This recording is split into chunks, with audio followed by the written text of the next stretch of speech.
सुन ले दुआ नासरी ते गल नाल ला नासरी। दरमियान भी अपना वक्त लगाता है और उसके वक्त के लिए हम खुदावन के लाखों करोड़ों को बहुत शुक्रगुजार हैं कि खुदावन हमारे दरमियान मौजूद है और खुदावन ने प्रस्तुत के दौरान अपना वक्त यहाँ पे लगाया। हम खुदावन के शुक्रगुजार हैं। आइए हम चंद सेकंड्स के लिए अपने अपने लिए दुआ करें, सिर्फ चंद सेकंड्स के लिए।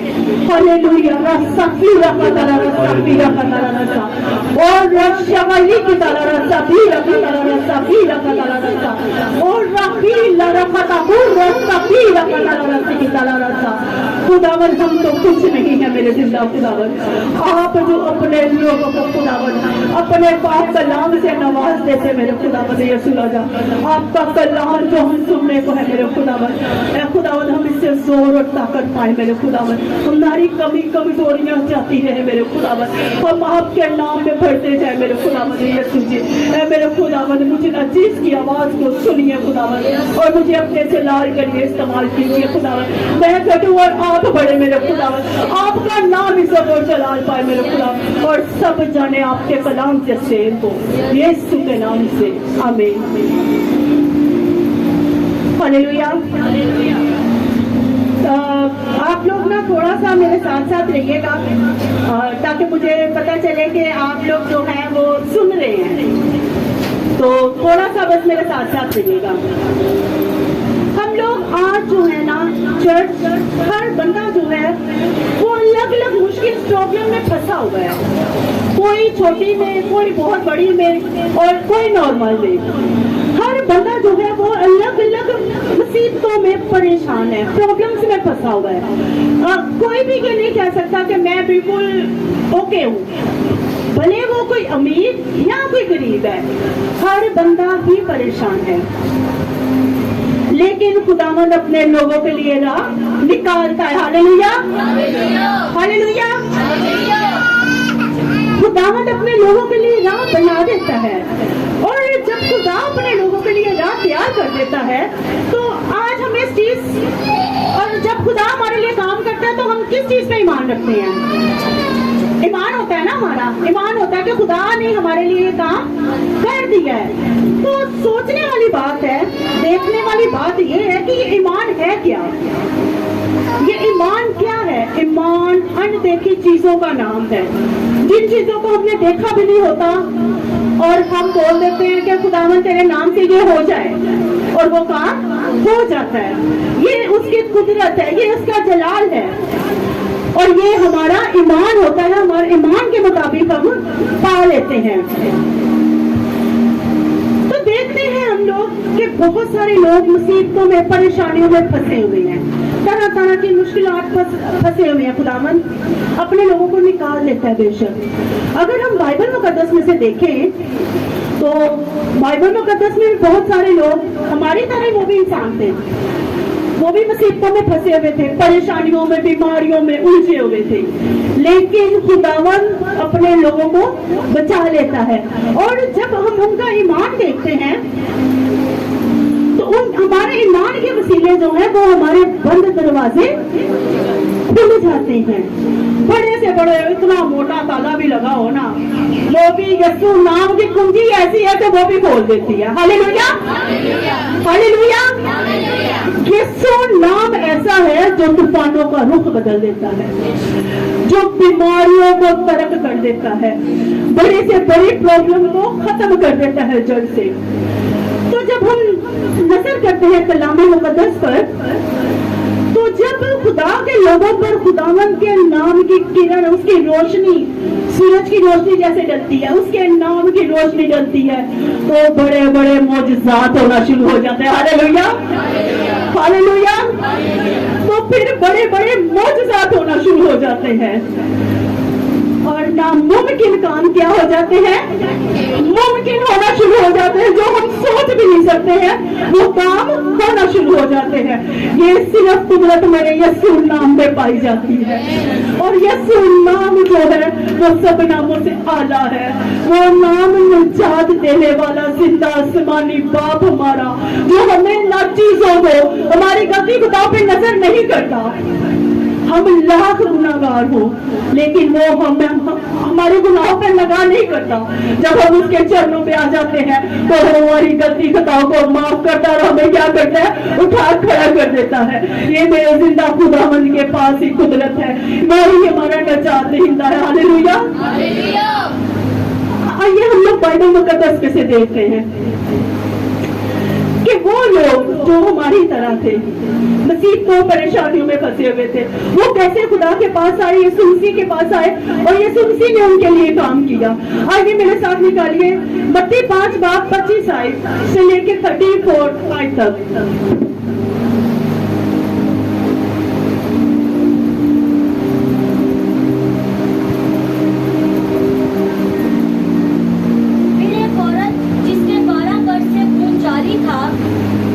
कितने बरस से? 12 बरस। 12 बरस छोटे होते हैं, बहुत बड़े, बहुत बड़ा जिंदगी का एक अरसा होता है 12 बरस जी। और कई तबीबों से बड़ी तकलीफ उठा चुकी थी। कई तबीबों से बड़े बड़े डॉक्टर, बड़े बड़े हकीम उनसे पास जा चुकी थी और तकलीफ उठा चुकी थी। हम तो डॉक्टरों के पास आराम पाने जाते हैं, तो तकलीफ कैसे पाई उससे? जब हमारा दर्द हद से ज्यादा बढ़ जाता है तो जो हमारी ट्रीटमेंट होती है वो भी हमें तकलीफ में होती है जी। आगे, और अपना सब माल खर्च करके, क्या वो औरत गरीब होगी जिसने अपना सारा माल खर्च किया? प्लीज मेरे साथ रहिए, मुझे थोड़ा बताइए, शायद मैं गलत हूँ या सही। क्या वो औरत गरीब होगी? अगर गरीब होती तो उसके पास माल होता ही कहाँ? वो अपना सारा माल खर्च करके जी, और अपना सारा माल खर्च करके भी उसे कुछ फायदा ना हुआ था। सब कुछ बेच दिया, पता नहीं घर गाड़ी में कितना कुछ होगा उसके पास, सब कुछ बेच दिया, फिर भी उसको आराम नहीं आया जी, बल्कि ज्यादा बीमार हो गई थी।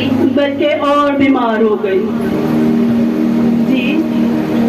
यीशु का हाल सुन करके भीड़ में उसके पीछे से आई जी, और उसकी पोशाक को छुआ जी, क्योंकि वो कहती थी कि अगर मैं सिर्फ उसकी पोशाक ही छू लूंगी तो अच्छी हो जाऊंगी। वाह जी वाह, कितना ईमान है, कितना ईमान है। Hallelujah, hallelujah, hallelujah.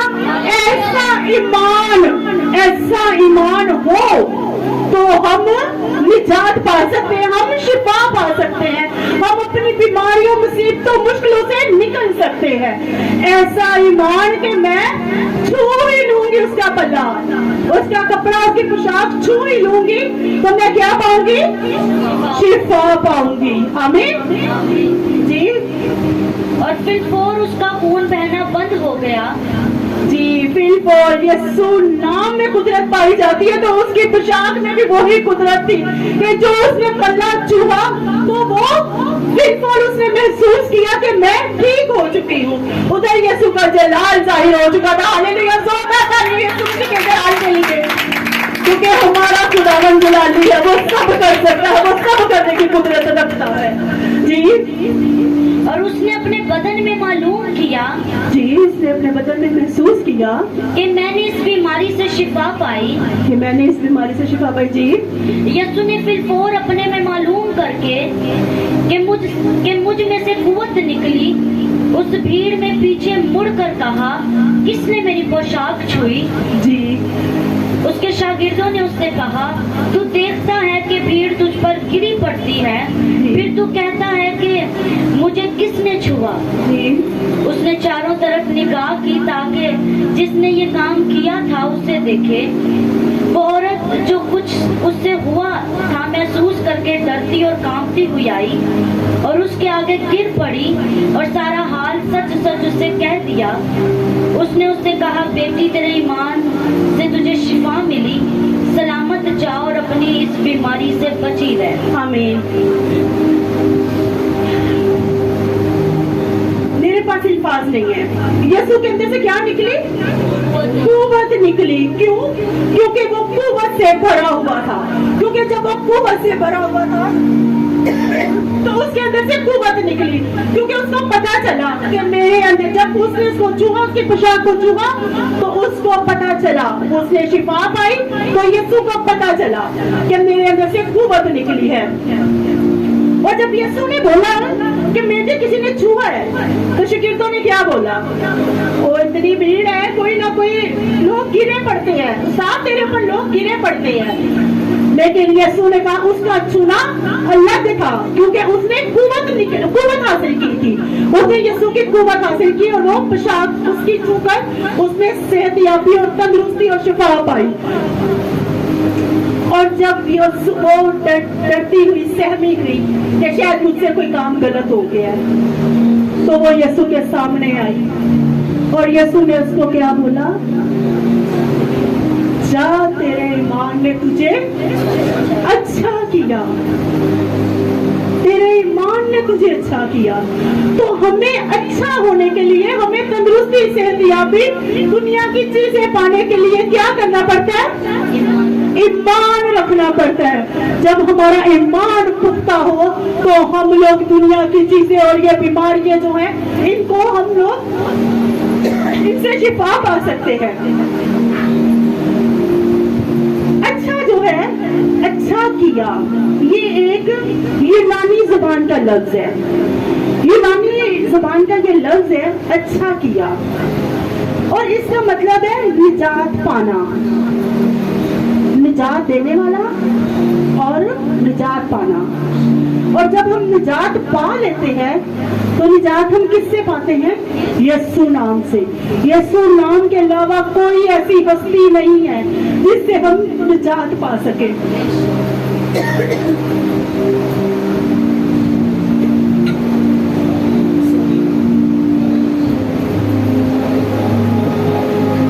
यीशु नाम के अलावा कोई ऐसा नाम नहीं है जिससे हम शिफा पा सके, जिसके वसीले हम अपने रोगों से पार आ सके। वो औरत कितनी मजबूर और परेशान थी, वो कितनी दुख और तकलीफ में थी, अज़ियत में थी उस टाइम। लेकिन खुदा ने, यीशु ने जब महसूस किया और उसको बोला कि जा, तेरे ईमान ने तुझे अच्छा किया, और उसको बोला जा, जीती रह, सलामत रह। जी, इसने तो देखे स्ट्रगल किया, लोगों को चीरती हुई, लोगों में से गुजरती हुई, रश, भीड़। भीड़ का मतलब 2, 4, 10, 12 लोग नहीं होते। भीड़ का मतलब होता है बड़ा मजमा। वो बड़े मजमा से गुजरती हुई वो गई, बड़े मजमा से वो गुजरी, और उसने जाकर जब यीशु को छुआ, उसने कितना स्ट्रगल किया होगा। जब उसने सुना होगा कि यीशु ने यहाँ से गुजरना है, कितनी उसने भाग दौड़ की होगी सिर्फ शिफा पाने के लिए, निजात पाने के लिए। उसने स्ट्रगल किया। उसके स्ट्रगल में हम देखें तो वो लोगों को बड़ी हजूम में से कितने आदमियों में कितनी दफा वो घिरी होगी, क्योंकि वो 12 वर्ष से बीमार थी। और जब हम एक दिन भी हमें बुखार होता है तो हमारी क्या कंडीशन होती है? हमसे उठ के खड़ा नहीं हुआ जाता। और वो 12 बरस से बीमार थी और उसका खून बह रहा था। खून हमारा एक पॉइंट भी नीचे हो जाए ना तो हम लोग क्यों होते हैं? BP low. और वो 12 बरस से उस मर्ज में से गुजर रही थी, और वो बड़ी भीड़ को चीरती हुई, उसको क्रॉस करती हुई, कितनी मुश्किल से वो यीशु तक पहुंची होगी। यीशु मसीह के आज के दौर में देखते हैं, हमारे पास्टर्स से जो होते हैं बड़ी बड़ी कन्वेंशन में, तो कितने गार्ड आगे पीछे होते हैं, उन्होंने ये सर्कल बनाया होता है। हमें पास्टर्स तक पहुंचने में भी टाइम लग जाता है। अगर आगे जाएंगे तो बोलते हैं भाई पीछे हटो, इनको हाथ नहीं लगा सकते। तो वो यीशु जो कुदरत वाला था, उसके शागिर्दों ने भी वैसे वो किया होगा, बनाया होगा, सर्कल बनाया होगा। मेरे माइंड में ये आ रहा है कि उन्होंने भी दायरा बनाया होगा कि यीशु को कोई छू ना सके। तो जब वो कितने लोगों में से गुजर के वो यीशु के पास गई और उसने क्या पाई? शिफा पाई, अपने ईमान से पाई। और यीशु ने देखी उसकी जदोजहद देखी, उसका स्ट्रगल देखा, उसकी तकलीफ देखी, क्योंकि हमें तो लगता है ना कि शायद हम नहीं है, लेकिन खुदा जब वो हमारे दिलों और गुर्दों को जानता है। उसने देखा कि इसने कितना स्ट्रगल करके यहाँ आई है, और उसने बोला कि इसके ईमान ने सिर्फ अल्फाज नहीं उसने मांगे, उसने बोला उसका पल्ला ही छू लूंगी तो मैं ठीक हो जाऊंगी, इसकी पोशाक को याद लगाऊंगी तो मैं ठीक हो जाऊंगी। तो यीशु ने उससे कहा कि जा, तेरे ईमान ने तुझे अच्छा किया। जी, ये तो हमने देखा। इससे आगे थोड़ा सा बढ़ते हैं तो इससे और बड़ा ईमान भी हम पाते हैं। जी, मेरा साथ निकालिए मरकज 10 बाब उसकी 46 से 42 आई। और वो यरीहो में आए जी, और जब वो और उसके शागिर्द और एक बड़ी भीड़ यरीहो से निकलती थी जी, तो तमाई का बेटा बरतमाई अंधा फकीर राह के किनारे बैठा हुआ था। जी। और ये सुनकर के यीशु नासरी है चिल्ला चिल्ला कर कहने लगा, ऐ इब्ने दाऊद, ऐ यीशु मुझ पर रहम कर। और वो हम लोग बचपन से छोटे छोटे थे, क्योंकि हम लोग शुक्र है खुदावंद का सब मसीही घरानों से ताल्लुक रखते हैं। हम छोटे छोटे थे तो ये वाली बचपन में हम लोग संडे स्कूल में स्टोरी सुनते हैं, क्योंकि जब हम बाइबल मुकद्दस नहीं पढ़ सकते थे तो हम ये स्टोरी सुनते थे कि अंधा था, उसको यीशु मसीह ने शिफा दी। जब हम बड़े हुए तो हम पढ़ना शुरू हो गए बाइबल मुकद्दस में से।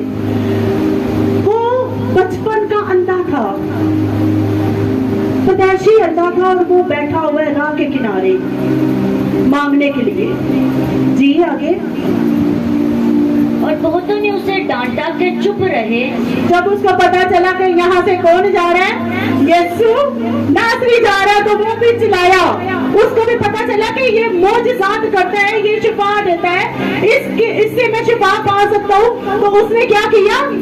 चिल्लाया। क्या शिफा पाने के लिए वो खामोश रहा? वो चिल्लाया। कितना चिल्लाया? वक्र हुजूम में वो चिल्ला रहा है। जी, आगे।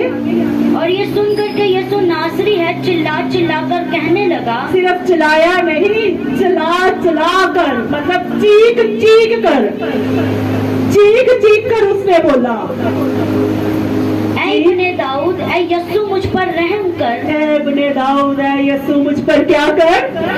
क्योंकि हमारा खुदा जिंदा आसमानी बाप ही सिर्फ रहम कर सकता है, दुनिया रहम नहीं कर सकती। मेरा यीशु सिर्फ हम पे रहम कर सकता है। जी, उसने क्या बोला? ऐ इब्ने दाऊद, ऐ यीशु मुझ पर रहम कर। ऐ इब्ने दाऊद, ऐ यीशु मुझ पर रहम कर। जी। और बहुतों ने उसे डांटा कि चुप रहे। बहुतों ने उसको डांटा। हम लोग भी ऐसे बैठे होते हैं, तो कोई बोलता है ना, बोलते हैं जो क्या कहते हैं कि पानी नीवे पास से जाता है, जो थोड़ा छोटा होता है या हकीम जिसको समझा जाता है, वो कुछ बोले तो उसको बोले तू चुप कर, तू खामोश रह, तू नहीं बोल। जी। मगर वो और भी ज्यादा चिल्लाया। वो और भी ज्यादा चिल्लाया। वो खामोश नहीं हुआ, वो चुप नहीं हुआ, वो डरा नहीं है, वो और भी ज्यादा चिल्लाया। ऐ इब्ने दाऊद मुझ पर रहम कर। ऐ इब्ने दाऊद मुझ पे रहम कर। जी। यीशु ने खड़े होकर कहा, उसे बुलाओ।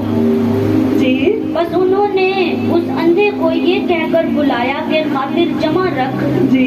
उठ, वो तुझे बुलाता है। जी। वो अपना कपड़ा फेंक कर उछल पड़ा और यीशु के पास आया। जी। यीशु ने उससे कहा, तू क्या चाहता है कि मैं तेरे लिए करूं? अंधे ने उससे कहा, ऐ रब्बी, ऐ रब्बुनी, ये कि मैं बीना हो जाऊं।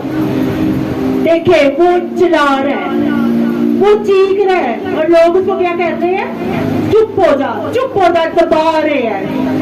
और जब हमारा वक्त आ जाता है निजात का, तो तब लुड़िया लाख हमें दबाए, लेकिन वो खुदा हमें उठा खड़ा करता है। खुदा ने बोला उसको बुलाओ, फिर कोई आगे नहीं आ सका।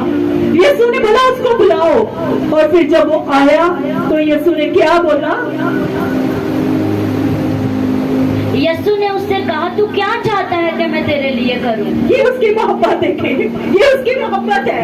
उसको हम पूछ रहे हैं कि तू क्या चाहता है। वो फकीर जो दुनिया की नजर में कोई अहमियत नहीं रख रहा था, जिसको लोग चुप करा रहे थे, और जब हमारा खुदा उठाता है, हमारा खुदा चुनता है, तो हमारा खुदा फकीर नहीं देखता। वो ये नहीं देखता कि ये कौन है, वो कहता है कि उठ इधर आ और मुझे बता कि तू क्या चाहता है, क्या चाहता है। हमारा खुदा ये पूछता है कि तू क्या चाहता है। वो हमसे हमारी मर्जी पूछता है, क्योंकि जब हमारा ईमान इस कदर पुख्ता होता है तो वो हमसे पूछता है कि बता मेरी बेटी, मेरा बेटा, तू क्या चाहता है। जी अंधे ने उससे कहा, ऐ रब्बूनी, ये कि मैं बीना हो जाऊं। जी यीशु ने उससे कहा, जा, तेरे ईमान ने तुझे अच्छा कर दिया। आमीन। वो फिर बीना हो गया और जी। राह में उसके पीछे हो लिया। आमीन जी। जब हम किसी लेवल पे होते हैं, हमारा सेठ कोई बड़ा आदमी हमसे पूछे कि तुझे क्या चाहिए, तो हमारी कोशिश होती है उससे बंगला, कार, गाड़ी मांग ले। उस गरीब ने सारी जिंदगी दुनिया ही नहीं देखी, तो जब यीशु ने उसको बुलाया तो उससे पूछा कि तू क्या चाहता है, तो उसने क्या मांगा। उसने बोला कि बस मैं तू देखना चाहता हूँ, मैं बीना हो जाऊँ। तो यीशु ने उससे क्या कहा कि जा, तेरे ईमान ने तुझे अच्छा किया, तेरे ईमान ने तुझे अच्छा किया। जब हमारा ईमान इस कदर हो जाता है तो फिर खुदा जो है हमें उठा खड़ा कर देता है। फिर ये बीमारियां, ये तूफान हमारा कुछ नहीं बिगाड़ सकती। फिर डॉक्टर्स की रिपोर्ट जो है वो हमारा कुछ नहीं बिगाड़ पाती है। डॉक्टर जो मर्जी कह दे, ये दुनिया वाले जो मर्जी कह दे, लेकिन खुदा जिसको उठा खड़ा करता है उसको कभी गिरने नहीं देता है। खुदा ने बोला, इसको इधर बुलाओ, इसको आने दो। जिसमें खुदा की नजर हो जाती है वो कभी शर्मिंदा नहीं होता। हालेलुया। और हमें इस काबिल बनना चाहिए कि हमारा ईमान इतना पुख्ता हो जाए और कि खुदा हमसे पूछे, खुदा हमसे कहे कि बता भाई तू क्या चाहता है। इसके लिए हमारा ईमान मजबूत होना चाहिए। तो फिर जब हमारा ईमान मजबूत हो जाता है, हमारे पास निजात दहीता होगा, तो ये दुनिया की फिक्रे, फाके, ये दुख, तकलीफें, वबाएं, बीमारियां हमारा कुछ नहीं बिगाड़ सकती हैं। अब थोड़ा सा मैं आपको बताऊंगी कि हम लोग शिफा तो पा जाते हैं, हम तंदुरुस्ती पा लेते हैं, हम ठीक हो जाते हैं। एक जगह यीशु मसीह जा रहे थे, यीशु मसीह को मिले 10 कोढ़ी। उन्होंने भी यीशु मसीह से अपील की कि हम पे रहम कर, तो खुदा ने उन पे रहम किया। जब खुदा ने उन पे रहम किया वो ठीक हो गए। तो कितने कोढ़ी थे? 10 कोढ़ी। लेकिन वापस कितने आए? एक वापस आया। और जब वो वापस आकर उसने क्या किया, यीशु मसीह का शुक्रिया अदा किया, तो यीशु ने बोला कि बाकी 10, तुम तो 10 थे, बाकी 9 का है।